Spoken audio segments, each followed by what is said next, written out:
Et surtout avoir un idéal. L'idéal, c'est le Coran, c'est l'islam, et on l'a pas, quoi. Donc c'est ça. Et surtout connaître l'islam à la lumière de la science, c'est pas à la lumière de la bien tradition, des sûr. us et coutumes, des mœurs, de ce qu'on a dit, de ceci, des chirs, des imams, des mouftis, des oulémas, des... Voilà quoi. Ils appartiennent à une race déjà éteinte. Et ce sont à cause de cette tradition qu'on a été détruit. Déjà, Mouawiya, il a mis ce poison de la tradition. Elle a été évincée dans l'époque abbasside, ça a fait un nettoyage, et c'est revenu à l'époque turque, et ensuite ça s'est pérennisé. Ensuite, le colonialisme est arrivé, il l'a maintenu, la décolonisation s'est faite, et c'est le retour du boomerang de nouveau, quoi. Voilà, il y a un vide total spirituel, on n'étudie pas le Coran à la lumière de la science et de la technologie et de l'esprit de la raison. Mais non, on replonge du monde dans la tradition et n'importe quel shir, n'importe quel type qui fait des études à Jeddah, Ouais. il est considéré comme un super savant, quoi. Voilà, c'est ça le problème. Alors, on me dit aussi, la Grèce n'était-elle pas une province de l'Empire perse à l'époque de Cyrus le Grand, dominée par une grande partie du monde? C'est-à-dire qu'en fait, pour lui, oui, il veut faire le lien entre les Perses et les Grecs. Tu vois, Bon, je veux dire, il y a pas de, d'un point de vue intellectuel, d'un point ouais, de d'un point vue, de vue certainement, parce qu'ils oui, sont dominés, on peut je imaginer. pense, oui, bon, je veux dire, il y a pas de problème, parce que la Grèce et la Perse, c'est le point de vue intellectuel, il n'y a rien d'autre que mythologique, superstitieux et légendaire, donc Donc il ils n'y a rien de étaient tout sur ça. le même paradigme, un peu, Exact, c'est ça. tout à fait, D'accord. ils étaient dans le même monde qu'on appelle le monde antique. Alors on me dit, faut pas confondre plagiat et poursuivre des travaux. Non, enfin c'est une question, hein. Il dit, est-ce que justement, tu serais pas en train de confondre des gens qui ont copié et d'autres qui ont repris des Euh, travaux pour... voilà. Je l'ai pas en tête, mais vous trouverez dans le livre, dans les ouvrages que j'ai édités, Omar Ibn Haytham parle de la réflexion de la réflexion de la lumière, et il compare les rayons lumineux comme une balle qui rebondit selon des variables géométriques. Descartes, dans son essai, reprend exactement la même formule, le même exemple. Descartes est 16e, 17e, c'est fin 16e siècle. Omar Khayyam il est 11e. Donc on se demande qui a plagié sur l'autre, surtout sur les mêmes thèmes, Ils quoi. ont eu le temps, j'ai envie de dire. Ouais, Il a eu voilà, le donc temps. voilà, c'est pareil pour la mécanique céleste, etc., etc. Ouais. Alors, qu'est-ce qu'on me dit encore? Alors, si avant le papier, il n'y avait pas d'écriture, il y avait le tissu pour écrire, le sang à la place de l'encre ou l'encre sèche, voire aussi la peinture comme il y avait la grotte de Lascaux. Oui, mais ça n'empêche pas qu'il n'y avait pas des livres. C'est ça que tu nous as dit. Tu Tout nous as à dit, fait. tu n'as pas dit que les Arabes ont inventé l'écriture. Il faut quand même Non, remettre les ouais, choses en ça, place. oui, Non, tout à fait. voilà. T'as jamais dit ça à aucun moment. Tu t'as dit le livre. C'est ça qui est... Parce qu'effectivement, l'encre même vient de Chine. D'ailleurs, ça s'appelle l'encre de Ouais, Chine. c'est ce qu'on dit, voilà. T'as pas expliqué, Tout à voilà, fait. comment cette encre de Chine, justement, elle Tout est à fait. arrivée dans le monde arabe avec une histoire particulière, comme le papier que les Chinois aussi avaient Tout à fait, inventé, exact. et que on a bien compris que les musulmans l'ont perfectionné, en fait. Donc, quand on me dit oui, voilà, il n'a jamais été question, en tout cas, de dire que les Chinois avaient, comment dire, que les Arabes avaient inventé Pour l'écriture, les ou musulmans. l'encre, ou les musulmans, pardon, ou le papier, Tout à fait, bien etc. T'as sûr. tout remis en Exact. expliquant Tout à comment fait. ça Tout à arrivait, fait. comment ça s'est passé. Voilà, donc pour tous ceux qui posent encore la question. Alors on me dit encore d'où viennent effectivement les lettres arabes. Parce que ça c'est vrai, d'où vient cette langue et à quel moment on a décidé l'écriture arabe, ça s'est figé. C'est- c'est- D'un point de vue, D'un d'un sémantique, point de vue sémantique, parce que lexicographique, est-ce d'un qu'à point de vue... l'époque du prophète, il y avait déjà l'écriture arabe, ou alors cette écriture elle est arrivée après avec justement l'éclosion des sciences? L'écriture a toujours existé Oui, en Arabie, mais le problème est qu'en Arabie, c'est qu'il y avait une certaine élite qui pouvait écrire. Pas beaucoup de personnes. Par exemple, les poètes savaient écrire, quoi. C'était d'accord. très très limité. Très peu de personnes savaient lire. D'ailleurs, on disait le messager des illettrés, quoi. Donc c'était vraiment considéré comme des illettrés. Même le christianisme traitait les musulmans, enfin pas les musulmans, mais à l'époque de l'Arabie, l'époque de Ah, ils les Mohammed, appelaient les illettrés. les illettrés, D'accord. parce qu'ils étaient incapables de lire, quoi. Ils avaient juste une certaine petite élite qu'on appelle les poètes, certains scribes qui pouvaient vraiment, bon, ceux qui font un petit peu l'administration, la comptabilité, mais surtout les poètes qui savaient écrire. Et sinon, le reste de la population arabe était illettré, bien sûr. D'accord. Mohammed C'est était connu illettré. qu'il était C'était un illettré, bien illettré, sûr, bien voilà, sûr, c'est ça. c'est très connu ça, oui. Donc voilà, quoi. Alors, alors, qu'est-ce qu'on me dit aussi? Ah, alors, Madinat Almeida, laquelle, comme son nom l'indique, était la ville où se trouvait la table de Salomon. Avez-vous des précisions, des informations sur ce trésor historique? Alors justement, c'est intéressant parce que toi, justement, le temple de Salomon, tu n'y crois pas beaucoup. Tout à fait, tout à Donc fait. c'est assez Voilà, intéressant, tout à le fait. temple de Salomon. Alors Tout qu'en à fait. est-il de ce Tout à fait. temple? Patrick, bon, c'est vrai qu'il faut maintenant, j'aime bien le côté sémantique, la puissance des mots. Sulayman, c'est le nom qui est écrit dans le Coran. Voilà. Si on se réfère qu'au Coran, Sulayman n'a rien à voir avec Salomon. Parce que, bon, il y a un ouvrage que j'ai fait, si ça peut intéresser cette personne, qui s'appelle « Y a-t-il un temple Salomon ?» Justement, y a-t-il un temple Salomon à Jérusalem? Point d'interrogation, quoi. Donc là, c'est vrai que on peut faire un autre débat. Il faudrait peut-être faire des statistiques pour demander à Patrick de pouvoir faire un débat sur le temple de Salomon, que je serais avec plaisir, parce que c'est quand même un sujet assez intéressant, c'est vrai, mais on n'aura pas le temps de le traiter, quoi. Alors on me dit, alors ça c'est une des questions, c'est Fred Delisle, il dit que pense notre invité des inventions et connaissances scientifiques des Amérindiens, Chinois ou encore Japonais qui sont bien antérieures à l'islam? Parce que c'est vrai que la Chine, elle a inventé un certain nombre de technologies, la poudre à canon, Mhm. bon, alors le papier, on l'a cité, mais également la boussole, etc. Enfin, tout un tas de choses. Apparemment, tous ces développements-là, il y a beaucoup de développements sont venus de Chine. Est-ce qu'il n'y a pas eu aussi une part, je vais faire l'avocat du diable justement, où cette civilisation musulmane, elle est partie aussi copier certaines inventions en Chine? Est-ce qu'il n'y a pas eu une part de ça aussi? Parce que les Chinois, finalement, on le sait que les marchands musulmans avaient énormément de rapports avec la Chine, et ils étaient même l'intermédiaire entre le monde chinois et le monde européen, puisque pour venir de Chine à l'époque, il fallait bien passer à un moment donné par l'empire musulman. Tout à fait. Bon, là, j'essaie de retrouver une phrase justement d'un très grand historien qui s'appelle Louis Amélie Sédillo, qui Oui, a fait des études justement sur cet apport islamique ou musulman qu'on a censé soit pris des Chinois. oui, J'essaie de retrouver, ça va être un peu dur, mais disons que, par exemple, oui. la boussole a été... Qu'ont-ils fait de la boussole, les Chinois? Voilà. Est-ce qu'ils ont fait des grandes navigations? Est-ce qu'ils ont fait les cartographies marines? Est-ce qu'ils ont... Non, ils pensaient que le pôle Nord était une fournaise, quoi. Voilà, ça. Donc, par exemple, pour la poudre à canon, quand ils font de la poudre à canon, ils n'ont strictement rien fait, à part des feux d'artifice pour... Oui, il semble-t-il s'en servait en feu d'artifice c'est pour des tout et rien d'autre, cérémonies, quoi. c'est vrai. Tout à fait. Oui. Donc, les musulmans ont inventé les armes à feu. En plus, là, justement, j'arrive pas à trouver le document, justement, je voulais avoir emmené, là. Voilà. Et là, on parle même de la... Donc, voilà. Il en va... Donc, lui, Armand Sédillo, dans son ouvrage qui s'appelle L'Histoire des Arabes, dit, il en va de même pour l'invention...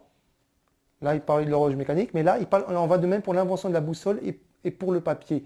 Pour la boussole, rien n'affirme que les Chinois l'aient employée pour la navigation. Ah, c'est vrai. Tandis que nous le trouvons dès le XIe siècle chez les Arabes ou chez les musulmans, qui s'en servent non seulement pour leur traversée maritime, mais dans les voyages de caravane au milieu des déserts et pour déterminer la direction de la Qibla. Voilà. D'accord. À propos de, bon, le papier ensuite il a été amélioré par celui de Damas. Ouais. D'accord. Voilà. Et maintenant, encore juste une petite phrase pour certains sceptiques qui parlent justement en parlant de... C'est pas moi qui le dis, mais c'est Guillaume. C'est dit, ouais. Voilà. Parce que depuis tout à l'heure aussi, je précise, parce que pour ceux, apparemment, il y en a qui entendent mal, parce qu'on me dit, oui, que tu n'as pas cité de source. Or, tout a été sourcé, à chaque fois tu Tout à cites fait. l'auteur au début. Alors je sais pas, il y en a qui n'ont pas entendu, ils me disent oui, il n'y a pas de source et tout. Non, il y a des sources, alors il faudra remettre le replay de l'émission, mais toutes les sources ont été citées. Et qui peuvent retrouver ça dans les ouvrages. Donc, Et en plus, on peut les retrouver dans les Voilà. ouvrages. Mais tu l'as fait dans l'émission aussi, c'est pour ça que ceux qui l'ont pas Complètement, je entendu, suis c'est pour d'accord ça que je le dis, parce tout à que fait, ça a tout à été fait. dit dans l'émission. Tout à quand fait, même. Patrick. Donc, là, on reprend juste une petite phrase pour donner un peu... donc, Ouais. Abu al-Wafa al-Bouzadjani, c'est un très grand mathématicien. Donc, vérifia et signala l'équation du centre et de l'évection. Une troisième inégalité qui n'est autre que la variation aux troisième inégalité lunaire, déterminée 600 ans plus tard par Tycho Brahe. On a vainement cherché à obscurcir la question en produisant une version inintelligible de l'auteur musulman, les termes qui constatent la découverte sont si formels et si positifs qu'elles restent désormais acquises à la science. Ça, c'est pour répondre à la question de est-ce que le plagiat... Voilà, ça, c'est une forme. Et comme je disais tout à l'heure, la bibliographie donne toutes les preuves des plagiats qui ont été faits par la suite. Puisque toutes les sciences, toutes les découvertes ont été mises par écrit bien avant que les Européens pillent les ouvrages. Pillent les ouvrages, oui, effectivement. Alors, on me dit, pourquoi avec un si haut niveau de science n'y a-t-il pas de grandes constructions architecturales, de grandes écoles de transmission du savoir, travaux de développement dans l'agriculture, de bateaux, etc. au Maghreb? C'est pas tout à fait vrai ce qu'il nous dit Dacheng là. Il dit en fait qu'il n'y a pas de grandes constructions architecturales. Il y en a. Si, il y en a, oui, tout à fait. Et des grandes écoles de transmission, il y en a aussi, puisqu'il y a la fameuse bibliothèque de Bagdad internationale, donc qui regroupait, qui était, on peut dire, première bibliothèque internationale de l'histoire. Il paraît-il qu'il y avait tu pourras nous le confirmer, mais des savants venus du monde entier, justement. C'était un lieu de science, mais qui était ouvert à tous et pas seulement aux musulmans, puisqu'il y avait des gens qui venaient paraît-il de Chine, d'Europe, d'Afrique, on venait de partout. Tout à fait. Et je dirais même, par exemple, restons en Europe, quoi. C'est Cordoue et Grenade. Cordoue et Grenade, la plupart ils venaient des quatre coins d'Europe, d'Écosse, d'Irlande, d'Allemagne, pour justement s'acquérir de ces connaissances, de ces sciences, et qui repartaient avec pour la construction des grandes cathédrales. Il faut des mathématiques et de la physique, quoi. Donc si on étudie bien un petit peu les cathédrales, surtout au niveau du Royaume-Uni et de l'Écosse, on trouve une empreinte islamique à ce niveau, quoi. Donc bon... Donc, oui, voilà, c'est pas tout à fait vrai, mon cher Dacheng, là. Alors, qu'est-ce qu'on me dit? Qu'en est-il de l'imam Hussein, petit-fils du prophète Seigneur du paradis, qui fut décapité par le calife Yazid, fils de Muawiyah? C'est quoi? Je ne connais pas bien. Alors, le Muawiyah, c'est quoi? C'est vrai que ça rentre pas tout à fait dans notre c'est pas dans le sujet. Bon, c'est pas le sujet, mais bon, c'est vrai que c'est toujours une question de pouvoir, quoi. Donc, on élimine ce qui dérange pour bien asseoir ça. Et ça, c'était une très grande période déjà à l'époque de la mort de Mohamed, hein, ce qui fait qu'il y avait déjà une guerre intestine entre les compagnons, hein, c'est incroyable. Alors quand on me dit, Patrick, écoutez, bon, vous, en 2014-2015, vous n'êtes pas très bon musulman, mais je sais pas, je me permets de dire qu'à l'époque, le messager était déjà même pas encore enterré, qu'il s'entretuait. Il y avait deux califes qui s'entretuaient, et c'était des compagnons, je veux dire, c'est bizarre, quoi. Donc c'est pour ça qu'il faut se remettre un peu en question et surtout remettre en question l'histoire. C'est pour ça que notre débat au début, c'était quoi? C'était cette falsification historique institutionnalisée. Il n'y a pas seulement cette falsification qui s'est faite en Europe, en Occident, mais aussi dans les pays qu'on dit musulmans, quoi, avec leur fausse histoire, leurs faux événements qui ont été inculqués, étudiés, décortiqués, et qui fait que les gens ils sont en train de se poser la question, bon, qu'a-t-on fait à cette période? Qu'a-t-on fait à cette période, oui, effectivement. Alors, qu'est-ce qu'on me dit encore? Nas, pour toi, si ce sont les berbéros andalous qui ont fait avancer les sciences durant la période du 7e au 14e, qu'ont fait les Arabes exactement? N'y avait-il réellement aucune science avant l'islam, selon toi? Bah là, oui, tu l'as expliqué, j'ai envie de dire la deuxième partie. Je peux garantir que les Arabes n'ont strictement rien fait. Ils sont réfractaires à la science, hein. Ça c'est clair et net, quoi. Que faire avec la science? Ce sont des gens ce sont des bédouins, quoi. Déjà à l'époque, quand on dit arabe, on reste dans la chronologie du Golfe, hein, parce que les Égyptiens ne sont pas des Arabes, en réalité, c'est des Égyptiens. Ouais. Les Phéniciens, ce sont des Libanais, les Libanais sont des Phéniciens, les Syriens sont des Assyriens, les Irakiens sont des Mésopotamiens, ils parlent peut-être la langue. Pourquoi on parle? Voilà, tout à fait, voilà, on parle la langue à cause de la langue de la religion, quoi. C'est un véhicule religieux. C'est pour ça que c'est important. Toi, tu as parlé vraiment d'empire musulman. C'est très important. C'est vrai qu'on entend rarement cette version-là, puisqu'on nous parle, oui, la civilisation arabe, etc.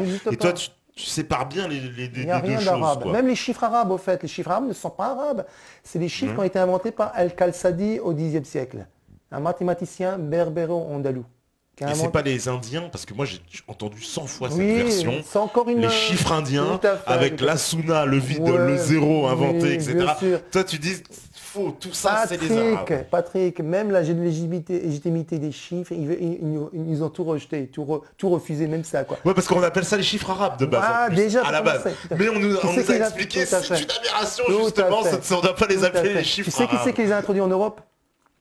une petite histoire. Le moine Gerbert d'Aurillac, qui ensuite est un très très grand traducteur de l'arabe au latin, Gerbert d'Aurillac allait s'instruire à Bougie, qui sont en Algérie, c'est un très grand centre intellectuel, allait s'instruire des mathématiques.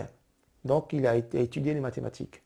En retournant en Europe, en France, parce qu'il était originaire de France, je pense même de la région d'Avignon, donc il retourne en France, il devient si savant que ses amis, que les prêtres autour de lui, voyant en lui un démon, quelque chose de démoniaque, de très très diabolique, parce qu'il a trop de connaissances, quoi. Et c'est lui qui a introduit les chiffres en Europe. Et il est devenu pape Sylvestre II. Intéressant. Tellement qu'il était érudit ensuite. D'accord. Et oui, et il est vrai qu'aussi au départ, alors ça aussi. Justement, donc, et là je reviens tout à l'heure en disant avec les Indiens, on parle d'Alexandre le Grand. Alexandre le Grand a bien été en Inde. Oui. Hein, ses armées, ils ont conquis l'Inde. Oui, oui. Pourquoi ne sont-ils pas revenus avec les chiffres hindous, ou indiens, ou arabes? Une question qu'on se pose. Et les Grecs les auraient utilisés. Et ils auraient créé des mathématiques. Vu qu'ils ont les... Et surtout encore, j'irais Patrick. Ils étaient censés avoir créé les mathématiques. Surtout Patrick, qu'ont-ils fait de ces chiffres, les hindous, les Indiens? Qu'ont-ils fait de ces chiffres? Strictement rien. Si vraiment il y avait des chiffres. Par contre, les musulmans, les berbéros andalous et les perses, ils en ont fait des choses avec ces chiffres. Oui. Ils ont quantifié l'univers. Oui, parce que on peut admettre que c'est vrai que même... Alors justement, tu vas confirmer, mais les Européens, semble-t-il, au départ, ils refusent les chiffres arabes, enfin l'Église, parce qu'ils trouvent que c'est des chiffres du diable, etc. On ne veut pas de ces chiffres-là, on veut adopter le système romain, alors que ce sont les commerçants qui trouvent leur intérêt et qui disent « Ah ben non, mais au contraire, ces chiffres-là sont excellents, c'est facile à calculer. » Tout à fait, tout à fait. Et c'est comme ça s'impose un peu contre le pouvoir de l'Église, les chiffres. Parce que les commerçants disent « Non, mais nous, on s'en fout de vos conneries, on a besoin de... Les chiffres sont une nouvelle façon qui nous facilite le calcul. » C'est même Cardan qu'on connaît au niveau de la mécanique et des mathématiques. Son père était commerçant en Algérie, toujours, à Bougie, et il était d'origine de Gênes, Florence. Donc très commerçant avec l'Italie, donc du commerce. Donc il faisait du commerce entre l'Italie et l'Afrique du Nord. Et c'est lui, puis, parce que maintenant il y a une espèce de petite querelle entre les mathématiciens et les historiens. Est-ce que c'est Sylvestre II, l'ancien Gerbert, qui a introduit, ou c'est Cardan qui a introduit les chiffres? Bref, mais c'est vrai, ce que tu as dit, c'est que d'un point de vue commercial, c'était très très pratique. Voilà, les chiffres arabes, on n'en veut pas, chiffres romains, on n'en veut pas. Faire des calculs. Tout à fait, et ça a été adopté tout de suite. Les premiers pays, les premières villes qui a adopté, c'était Gênes et Florence, en Italie. C'était un commerce très très... Donc c'est vraiment par là que ça arrive, cette connaissance. Tout à fait, complètement. Tout à fait. Alors... D'ailleurs, je défie quiconque de faire un calcul simple, et je ne te parle pas à décimal, hein, en chiffre latin ou chiffre romain, quoi. Oui, le fameux chiffre. Il n'y a pas de chiffre grec d'ailleurs. Non, pas du tout. On parle de chiffres romains, ils ont inventé les mathématiques, mais il n'y a pas de chiffre grec. Voilà, c'est bizarre. Chiffres arabes, chiffres romains, chiffres machin, mais bon, les inventeurs des mathématiques ne nous ont pas laissé de chiffres. Ouais, c'est bizarre. C'est vrai que c'est bizarre. Alors, on me dit aussi... pas un seul musulman n'a dénoncé cette réappropriation à l'époque. C'est vrai, ça, il me pose la question. C'est vrai, est-ce que les musulmans ils se sont levés à un moment donné pour dire bah non mais attendez, tous ces travaux-là, ce sont nos travaux, un tel c'est un imposteur, ou alors c'était déjà trop loin puisque Descartes effectivement il arrive longtemps après.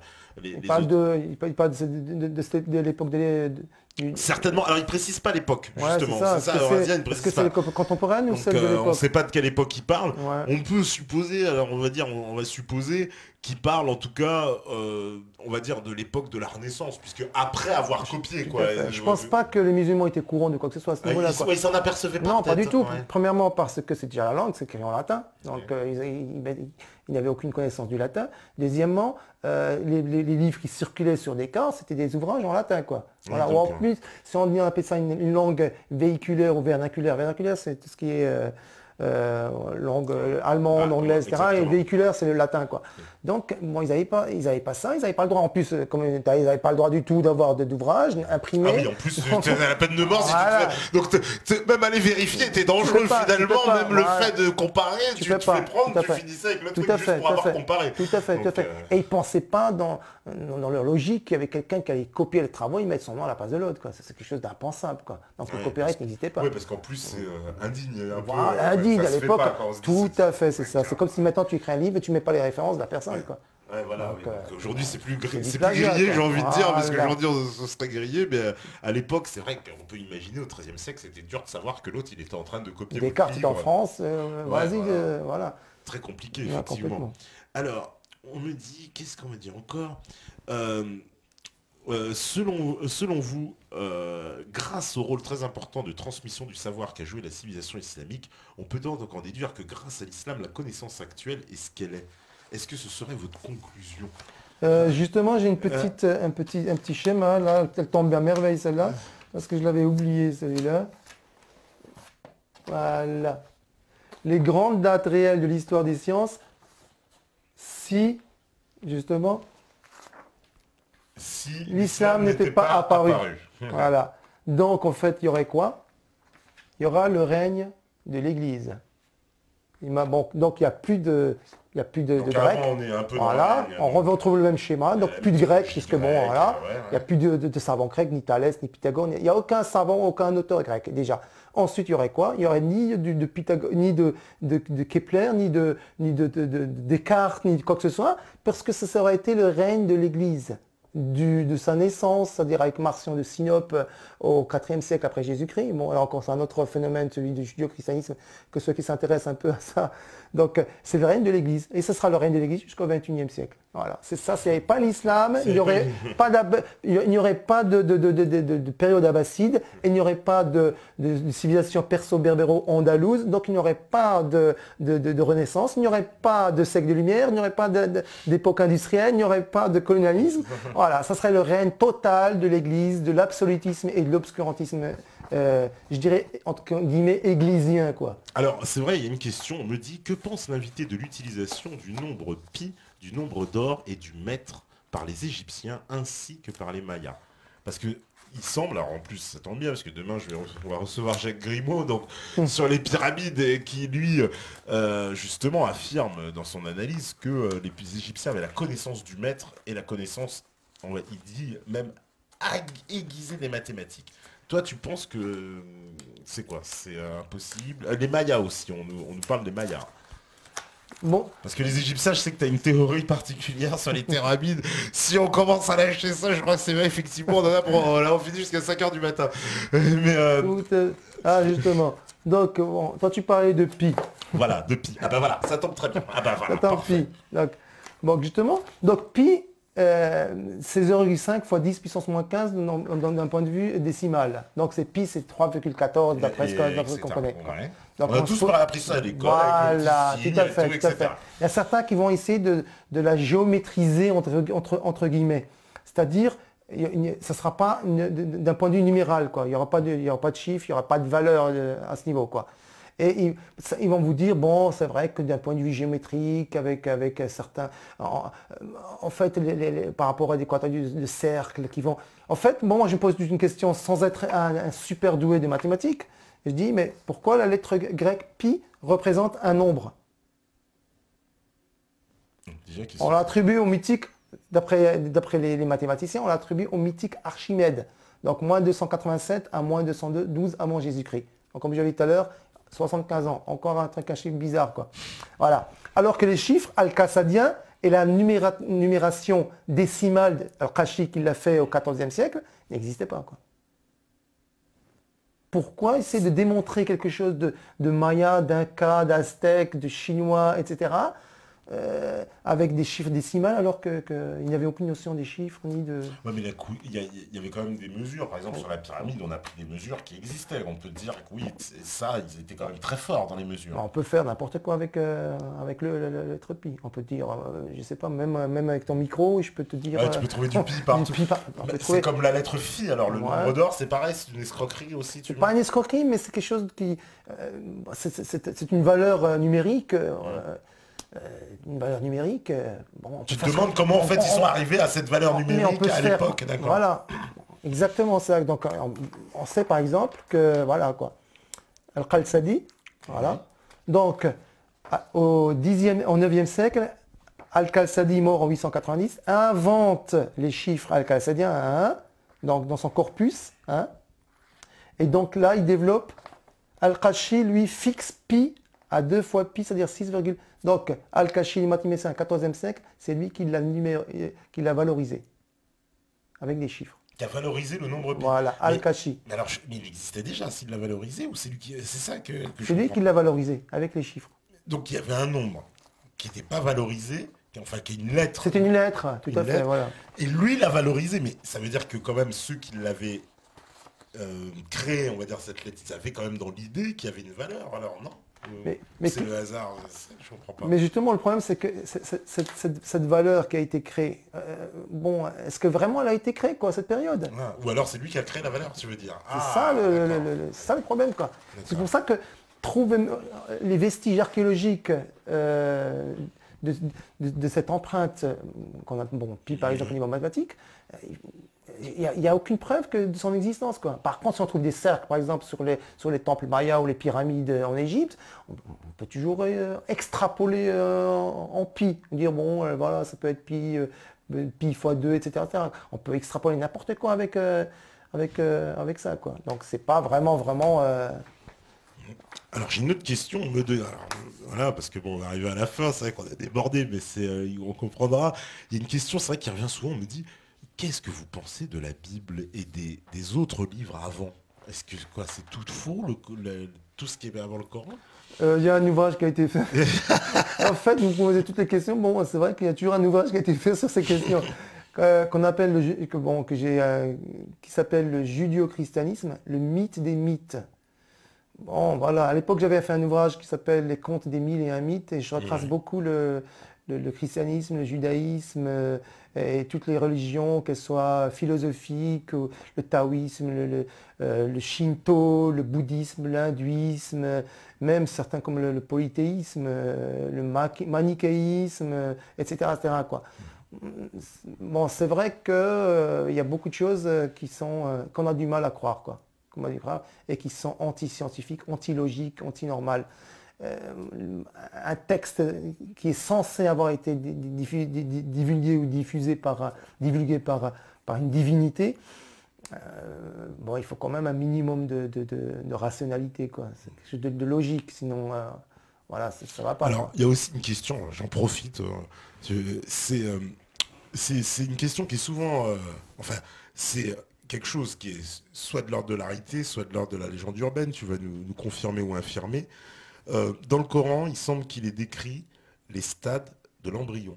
Tout à fait. Donc c'est vrai, oui, c'est vrai, d'accord, tout à fait. et que les généticiens sont amenés au cours de leur cursus, donc en fait, on leur présente en fait ce passage du Coran, et beaucoup deviennent musulmans parce qu'ils sont impressionnés, puisque eux ont une compréhension, on va dire, de l'événement d'un point de vue scientifique que le commun des mortels, on va dire, le kidam, il peut pas imaginer, alors que eux en comprennent toute la portée en se disant, mais attendez, si ces gens-là ont compris ça il y a 1400 ans, c'était impossible, compte tenu de l'état des sciences. Vrai, tout à fait. Donc c'est une réalité, ça, donc cette description de l'embryon Complètement. avec tous les stades embryonnaires, mais stades au sens vraiment scientifique, puisque les scientifiques eux-mêmes Tout sont à fait. par terre en lisant ça, quoi. C'est vrai, tout à fait. Bon, parce que toujours un espèce de débat, bon, pour certains qui ne sont pas dans le concert islamique ou musulman, pour eux, c'est, comme je disais tout à l'heure au début du thème, le Coran, l'islam, c'est une religion comme les autres, hein, donc ils ne cherchent pas tellement à comprendre. Mais c'est vrai que bon, il y a des versets et qui va encore plus loin que l'embryon, quoi. Je veux dire, l'embryologie, c'est quoi? C'est une science qui est née pratiquement fin 18e, début 19e siècle, et qu'on commence à faire des progrès actuellement Voilà, vers on va dire le au 20e 20e siècle. même, voilà. Voilà, c'est 20e siècle. vraiment une science très Tout moderne, à fait, très tout à récente, fait, c'est tout à fait. extrêmement récent. Et le Coran, il décrit les versets, les étapes embryonnaires. Voilà. C'est-à-dire une étape, d'abord c'est quelque chose qui est, ils appellent ça, parce qu'il ne faut pas oublier que le Coran était révélé à des gens qui étaient incultes, des gens illettrés, qui ne savaient strictement rien, qui n'avaient aucune notion de science ou quoi que ce soit, parce que la science allait naître plus tard. Donc voilà, il faut parler le langage de ces gens pour qu'ils comprennent. Voilà. Et ils avaient beaucoup plus de problèmes plutôt eschatologiques, la vie après la mort, plus que l'explication rationnelle de leur origine corporelle ou humaine, quoi. Donc c'est vrai qu'ils parlent pas de l'embryon comme quelque chose qui a été comme mâché. Et c'est vrai que c'est quelque chose comme qui a cette physionomie. Après, il dit qu'elle est couverte d'organes, qui est couverte d'os, cet os Voilà, recouvert c'est ça, d'organes. c'est les fameux stades embryonnaires. Tout qui sont à fait, décrits, ce sont voilà.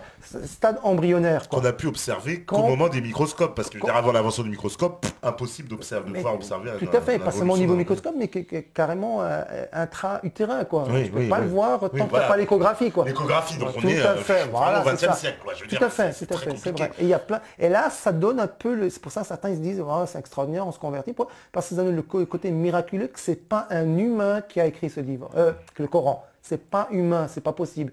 Et c'est vrai, quand on plonge encore c'est pour ça que j'ai dit tout à l'heure, Patrick, les savants, pourquoi ils sont nés à cette période? Les savants, c'est parce que, et on a cité des versets coraniques qui te donnent la réflexion sur l'astronomie, la réflexion sur la médecine, la réflexion sur la botanique, la réflexion sur l'ethnologie, les différentes couleurs entre les humains qui devraient s'entreconnaître, etc. C'est quoi ça? C'est rien d'autre que l'anthropologie et l'ethnologie. Quoi.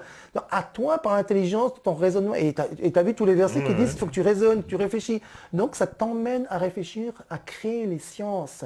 Et quand tu t'approches de la vérité, Dieu te la donne. C'est un don que tu as, tu vois. Et donc il dit le pire des bêtes est celui qui ne raisonne pas, qui survient. C'est l'abruti qui ne cherche pas à comprendre, quoi. Cette phrase d'ailleurs que je ressortirai des fois ici, hein, de temps en temps.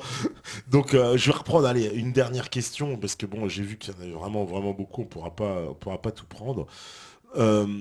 Alors, qu'est-ce que je veux prendre? Voilà, bah, on a répondu déjà, oui, effectivement, à beaucoup de questions. On me dit, mon cher Tepan, n'y aurait-il pas eu une déformation des traditions par un phénomène de téléphone arabe si elles étaient transmises uniquement par voie orale jusqu'à l'invention de l'imprimerie? C'est Fi qui nous dit ça. Oui, c'est ça, Ouais. elle a entièrement raison, c'est le téléphone arabe. Quoi. C'est le téléphone Ah, arabe, ouais, le téléphone arabe. Et surtout que je dirais, bon, et ça je le redis, même si ça ne va pas plaire à certaines personnes qui écoutent ou qui regardent, si vous voulez vraiment s'en sortir d'un point de vue social, spirituel ou culturel, le Coran ne peut être compris qu'à la lumière de la science. Par contre, les hadiths, la tradition, si on fait un peu de psychiatrie, on comprend l'état de dégénérescence. Moi, je dis encore que la plupart, pas tous, mais certains hadiths ont été créés par des psychopathes pour des psychopathes. C'est un peu lourd ce que je dis là, mais ce sont des psychopathes pour des psychopathes, parce que c'est pas possible qu'on puisse attribuer ça à quelque chose de divin ou à un messager divin. Je veux dire, c'est pas possible que Mohamed a pu dire des trucs aussi extravagants, quoi. Voilà. Et j'en reviens juste à un sermon qu'il a fait, parce qu'il a fait un sermon, son dernier sermon, il était sur le mont Arafat, et il a dit, il parlait aux Mécois, quoi. Donc il leur dit, écoutez, j'ai transmis donc le sang, les biens du musulman. En fait, c'est une espèce de sermon qu'il leur a fait. Et à la fin du sermon, il leur a dit, et je transmets, et vous êtes témoins, il parle à Dieu et aux personnes qui le regardent, vous êtes témoins que je vous ai transmis le message, c'est-à-dire le Coran. Et que ceux qui viendront après vous comprendront mieux le Coran que vous qui êtes devant moi. Ça veut dire quoi ça? Ça veut dire que Mohamed n'avait pas de connaissance, il devait juste transmettre un message. C'est son rôle, c'était ça, et rien d'autre. Tu vois? Transmettre un message, le Coran. Plus tard, avec l'évolution du raisonnement de l'intelligence de certaines personnes, et c'est venu très rapidement, hein, parce qu'il est mort en 632, Jabir ibn Hayyan, le fondateur de la chimie, il est apparu en 715, fin du 8e siècle. Quoi. Voilà. Donc, ce sont ces gens-là qui viendront et qui comprendront mieux le Coran que vous. C'est ce qui s'est passé. C'est ce qui s'est passé. Ils ont compris le Coran mieux que ceux qui étaient là-bas. Et donc, c'est vrai que la tradition, bon, je dis, ce sont des historiettes qu'on raconte aux enfants pour un peu les éduquer, un peu le social. Mais ça ne s'arrête pas. Il ne faut pas en faire une affaire divine, parce qu'on rentre dans le phénomène psychiatrique, quoi. Donc, voilà. Oui, parce que toi, justement, tu réfutes les gens qui veulent trop prendre cette tradition comme un dogme, mais qui les empêchent. Voilà, en fait, ils sacralisent. Par exemple, ils sacralisent, ils idolâtrent le messager, donc ils n'ont plus d'individu. L'individualité qui est en eux disparaît. Et d'une. Deuxièmement, ils sacralisent quelque chose, ils idolâtrent un messager qui a combattu l'idolâtrie, déjà, pour commencer. Donc il y a un problème à ce niveau, quoi. Ensuite, le hadith lui-même nous a dit, utilisez votre cerveau, quoi. Essayez d'adopter, prendre le Coran et essayez de développer votre société, quoi. Civilisation, on n'a rien à voir, quoi. Donc voilà, c'est ça il faut sortir un peu de cette tradition, quoi. Et cogiter, vous avez un cerveau, à ce train-là, Dieu nous aurait créé une seule personne avec un cerveau comme un bélier, et nous, comme des moutons, on les suit, quoi. Voilà, c'est ça le véritable problème. Donc, il faut arrêter de plonger dans cette tradition et puis plutôt prendre le Coran en tant qu'outil réflexif et surtout la science, la technologie, l'ouverture envers les gens. Pourquoi le pays du tiers-monde, pourquoi les pays entre guillemets sont toujours dans des situations de tous les pays de la planète, ceux qui ont les plus grands dictateurs, ce sont les pays soi-disant musulmans, ceux qui ont des problèmes sociaux, ce sont eux, la décadence à tout point de vue, ce sont eux. Voilà. Alors, il y a une chose qu'on se pose, certaines personnes disent, oh, écoutez, vous les pauvres, c'est pas de leur faute, c'est leur religion. Voilà, c'est leur religion. En fin de compte, on se dit, il y a quelque chose qui va pas, quoi. Soit c'est le Coran et l'islam qui vous a mis dans cet état, soit c'est vous qui vous êtes mis dans cet état-là, qui n'a aucun rapport avec l'islam et le Coran, quoi.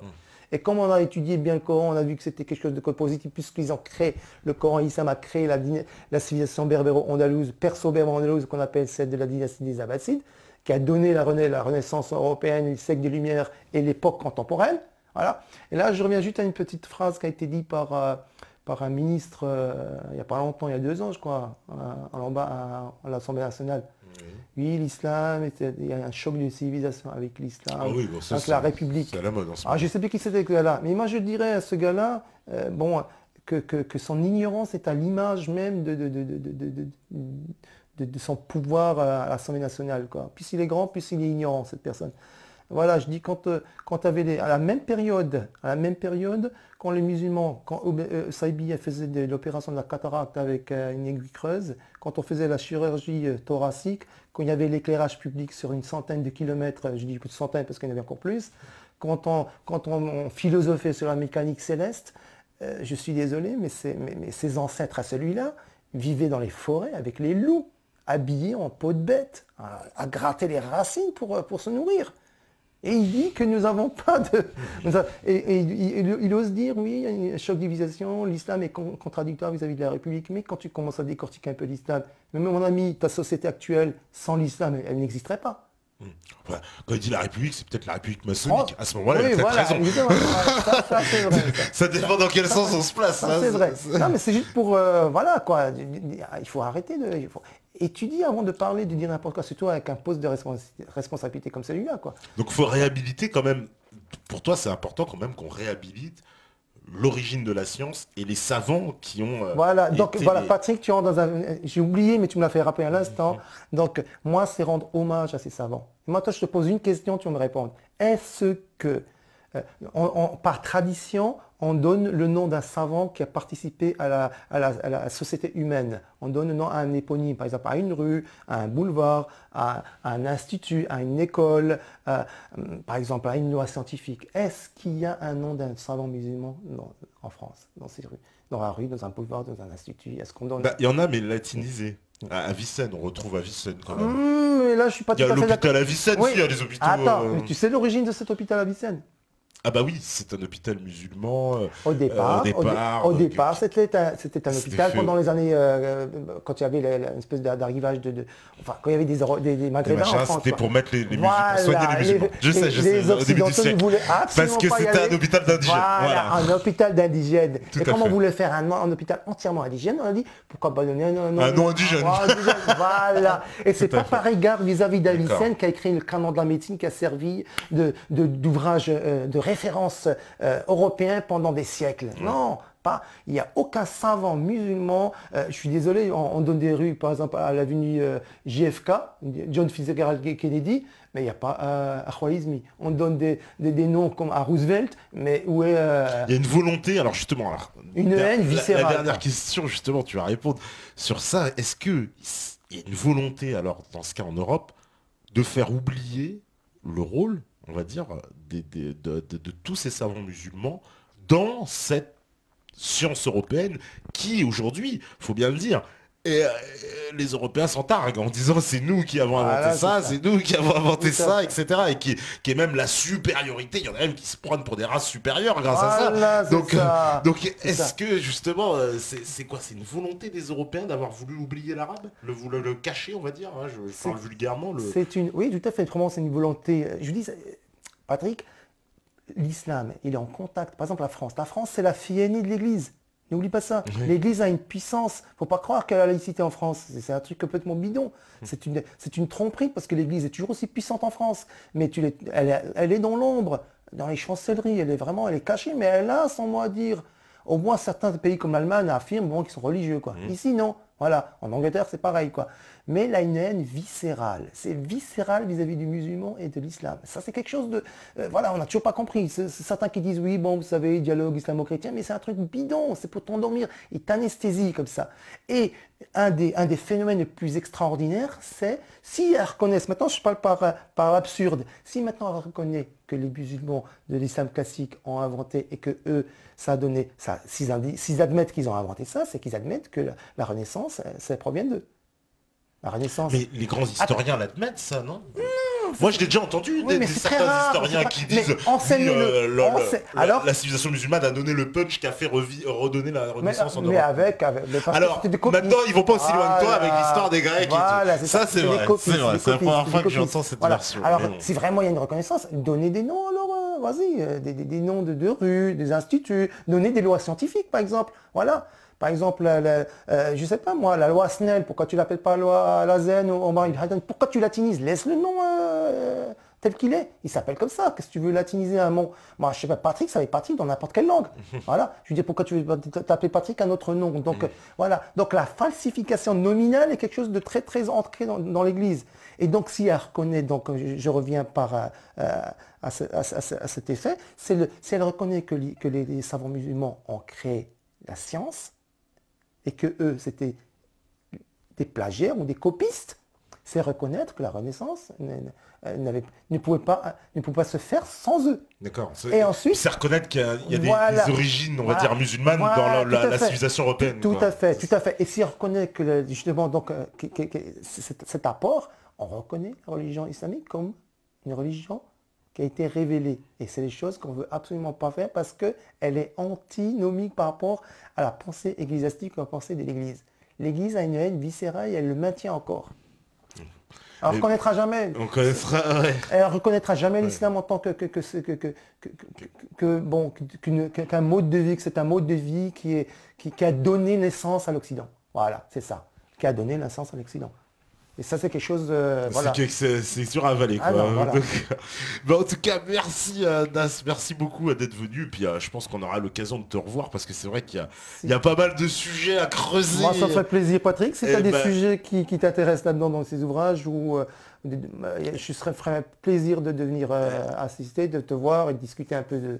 C'est vraiment, voilà, c'est quelque chose de... Moi, ça m'a touché particulièrement parce que pour une fois, je pouvais m'exprimer. On m'invite jamais, on me boycotte, quoi. Ah bah écoute, On me boycotte, c'est vrai que voilà, c'est tout ce que je pourrais dire. Donc voilà, c'est très très très généreux de ta part, ton équipe. Pas de souci, nous aussi on était très contents. Je Voilà. pense que les métanautes aussi, merci à tout le monde connecté, Sky, la donation, S'ils veulent me le contacter, buraliste. Ah bah oui, donne, ça c'est très J'ai un important. petit truc ça. ici si ça Parce qu'on nous le t'intéresse. demande aussi, où est-ce qu'on peut te contacter effectivement. Là j'ai un petit quelque chose. T'as ton site internet aussi. Ouais, voilà. Sinon il y a. Ouais, donc voilà. Sinon j'ai perdu avec tous ces documents là, donc désolé. Ah, Voilà. Alors, Montre je ça. marque l'adresse. Voilà. Si vous voulez contacter Nas directement, donc c'est epsiloni@gmail.com. Voilà, epsiloni. Voilà, epsilon, c'est aussi un mot grec. ouais, Finalement, on est truffé de gréquisme de partout. gréquisme, Alors, c'est vrai. voilà. Même les sandwichs grecs, il paraît que ça vient pas des Grecs. Alors, C'est on va vrai. commencer à se poser des questions sur les Grecs. Hein. C'est parce qu'il paraît que Ah, tiens, c'est un justement. turc allemand qui l'a inventé. Justement, Alors bon, moi j'y comprends plus rien. Justement, hein. je vais passer faire une petite parodie là, ça m'a un peu... voilà, donc je te dis maintenant l'origine vraiment des... Juste quelques secondes Ouais, là, ouais, ça ouais. serait vraiment quelque chose de... Voilà. Ça va être un peu que ça va pas. Ceci, ce que je vais montrer, les hellénistes ne vont pas apprécier du tout, mais à peu près tout ce qui nous ont apporté la civilisation grecque à l'humanité, c'est ça. Les sardines, les olives et le fromage de brebis. Bon, bah, amis grecs, hein, on va pas se fâcher. Tout ça est scientifique, bien évidemment, et démontré. Voilà. Mais, ça, je reconnais peut-être les sardines, les olives, fromage de brebis. Ça, c'est vraiment grec. Ça, c'est vraiment grec. Ça, c'est vraiment grec. Mais le reste, feta, c'est bien eux. Feta, c'est bien le reste. Bon, les sandwichs grecs, c'est pas grave. On doit ça à un Allemand, mais bon, la majorité sont des Algériens qui vendent en plus. Donc, en plus de ça. Donc tout ça, hein, ouais, ça se mélange. En tout cas, merci à Fafard, Daoud de Saint-Gilles, Juan Le Barde, Quenel 3, Gaspard, Jules Cadou, Cul Dissident, Nico Dulotte, on lui passe le bonjour, Dacheng, HH, Sefi, Cyrine, Krell l'Ancien, Mistagab, Vesti Cybernétique, RNUI, HH187. Merci à vous, merci Nas, hein, merci vraiment. Patrick. Voilà, merci. À toute l'équipe. Ben voilà, un grand big up, hein. Je sais que voilà, il y a Steph, il y a l'équipe, il y a Mika, il y a du monde. Toi aussi, t'es venu accompagner avec tes amis, on leur passe le bonjour aussi. Ouais. Et ben, on se retrouve demain, et demain, ça va parler pyramide aussi. Donc tu vois, pyramide avec Jacques Grimaud. Donc ben, demain, les pyramides. Donc vous voyez, on n'a pas fini encore d'en parler. S'il y a une antithèse sur les pyramides, tu sais comment me joindre, quoi. Eh ben, on pourra en parler. Justement, on va voir ce que va nous raconter Jacques Grimaud. Parce que vous savez très bien que si vous écoutez ce message, c'est que vous êtes la résistance. Donc on se voit demain. Ciao, merci.